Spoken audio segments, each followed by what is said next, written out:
NVIDIA is an investor in OpenAI, right? And I believe that NVIDIA was also an investor. I can double check this. Yeah, in Anthropic. So why would they do this?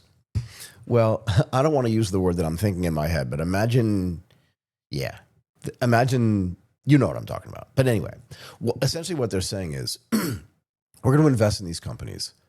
And they're not, if we give these companies investment money, they're not going to go out and buy chips. And frankly, who else is making the sophisticated GPUs enough to be able to compete with what NVIDIA is doing? And it gets back to this in the Plex thing that I talked about. The more data Google gathered, the more they were going to understand the data that was going to get built anyway. And this, I don't know, you want to call it a virtuous circle or a vicious cycle. It's definitely a vicious cycle for other companies that want to create their own GPUs. And I would make a bet, actually, that Apple's going to try. That's what they did with their M series of chips, and they basically disintermediated Intel.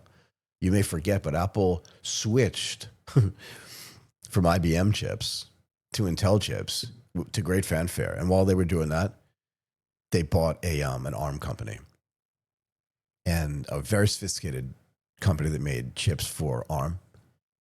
And now they don't buy anybody else's chips. I think they make their own radios now too, right? They make their own Wi-Fi stuff as well. So the key question is, will they make their own AI chips? Will they try to build that stuff in? And do they have the sophistication to do that? For on the chip side, Apple's actually been really good. We talked earlier about, like, are they any good at building software? They're not, but they're super good at building hardware.